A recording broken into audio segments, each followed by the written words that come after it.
اصحاب کہف غار والے۔ حضرت عیسیٰ علیہ السلام کے آسمان پر اٹھا لیے جانے کے بعد عیسائیوں کا حال بہت خراب اور نہایت ابتر ہو گیا۔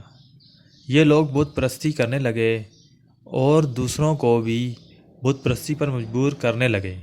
خصوصاً ان کا ایک بادشاہ دقیانوس اس قدر ظالم تھا کہ جو شخص بت پرستی سے انکار کرتا تھا اس کو قتل کر ڈالتا تھا۔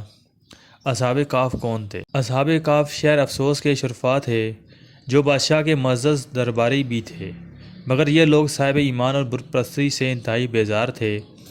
دقیانوس کے ظلم و جبر سے پریشان ہو کر یہ لوگ اپنا ایمان بچانے کے لیے اس کے دربار سے بھاگ نکلے اور قریب کے پہاڑ میں ایک غار کے اندر پناہ گزین ہوئے سو گئے تو 300 برس سے زیادہ عرصہ تک اسی حال میں سوتے رہے۔ دقیانوس نے جب ان لوگوں کو تلاش کرایا اور اس کو معلوم ہوا کہ یہ لوگ غار کے اندر ہیں تو وہ ناراض ہوا اور فرد غیظ و غضب میں یہ حکم دے دیا کہ ایک سنگین دیوار اٹھا کر بند کر دیا جائے تاکہ یہ لوگ اسی میں رہ کر مر جائیں اور وہی غار ان لوگوں کی قبر بن جائے۔ مگر دقیانوس نے جس شخص کے سپرد یہ کام کیا تھا وہ بہت ہی نیک دل اور صاحب ایمان آدمی تھا۔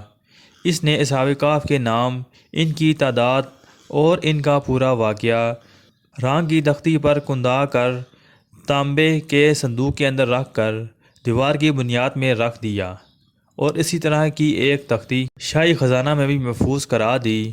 کچھ دنوں کے بعد دقیانوس بادشاہ مر گیا اور سلطنتیں بدلتی رہیں یہاں تک کہ ایک نیک دل اور انصاف پرور بادشاہ جس کا نام بیدروس تھا تخت نشین ہوا۔ 38 سال تک بہت شان و شوکت کے ساتھ حکومت کی۔ اس کے دور میں مذہبی فرقہ بندی شروع ہو گئی اور بعض لوگ مرنے کے بعد اٹھنے اور قیامت کا انکار کرنے لگے۔ قوم کا یہ حال دیکھ کر بادشاہ رنج و غم میں ڈوب گیا۔ وہ تنہائی میں ایک مکان کے اندر بند ہو کر خداوند قدوس کے دربار میں نہایت بے قراری کے ساتھ گریہ زاری کر کے دعائیں مانگنے لگا۔ یا اللہ، کوئی ایسی نشانی ظاہر فرما دے تاکہ لوگوں کو مرنے کے بعد زندہ ہو کر اٹھنے اور قیامت کا یقین ہو جائے۔ بادشاہ کی یہ دعائیں قبول ہوئی اور اچانک بکریوں کے چرواہے نے اپنی بکریوں کو ٹھہرانے کے لیے اسی غار کا منتخب کیا اور دیوار کو گرا دیا۔ دیوار گرتے ہی لوگوں پر ایسی ہیبت و دہشت سوار ہو گئی کہ دیوار گرانے والے لرزہ براندام ہو کر وہاں سے بھاگ گئے اور اصحاب کہف بحکم الہی اپنی نیند سے بیدار ہو کر اٹھ بیٹھے اور ایک دوسرے سے سلام و کلام میں مشغول ہو گئے اور نماز ادا کر لی۔ جب ان لوگوں کو بھوک لگی تو ان لوگوں نے اپنے ایک ساتھی یملیخا سے کہا کہ تم بازار جا کر کچھ کھانا لاؤ اور نہایت خاموشی سے یہ معلوم کرو کہ دقیانوس ہم لوگوں کے بارے میں کیا ارادہ رکھتا ہے۔ یملیخا غار سے نکل کر بازار گیا اور یہ دیکھ کر حیران رہ گیا کہ شہر میں ہر طرف اسلام کا چرچا ہے اور لوگ علانیہ حضرت عیسیٰ علیہ السلام کا کلمہ پڑھ رہے ہیں۔ یملیخا یہ منظر دیکھ کر بہت پریشان ہوا۔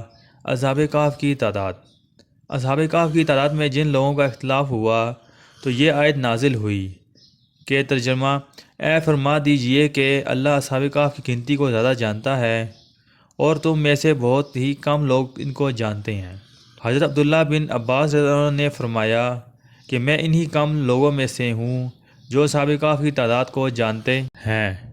پھر فرمایا کہ اصحاب کہف کی تعداد 7 ہے اور 8واں ان کا کتا ہے۔ قرآن مجید میں اللہ تعالیٰ نے اصحاب کہف کا حال بیان فرماتے ہوئے ارشاد فرمایا کہ کیا تمہیں معلوم ہوا کہ پہاڑ کے غار اور جنگل کے کنارے والے ہماری ایک عجیب نشانی تھے۔ جب ان نوجوانوں نے غار میں پناہ لی پھر بولے، اے ہمارے رب، ہمیں اپنے پاس سے رحمت دے اور ہمارے کام میں ہمارے لیے رایابی کا سامان کر۔ تو ہم نے اس غار میں ان کے کانوں پر گنتی کے کئی برس تھپکا سلا دیا۔ پھر ہم نے انہیں جگایا کہ دیکھیں 2 گروہوں میں سے کون ان کے ٹھہرنے کی مدت زیادہ ٹھیک بتاتا ہے۔ ہم اس کا ٹھیک حال سناتے ہیں۔ اور وہ چند نوجوان تھے کہ اپنے رب پر ایمان لائے اور ہم نے انہیں زیادہ ہدایت عطا فرمائی۔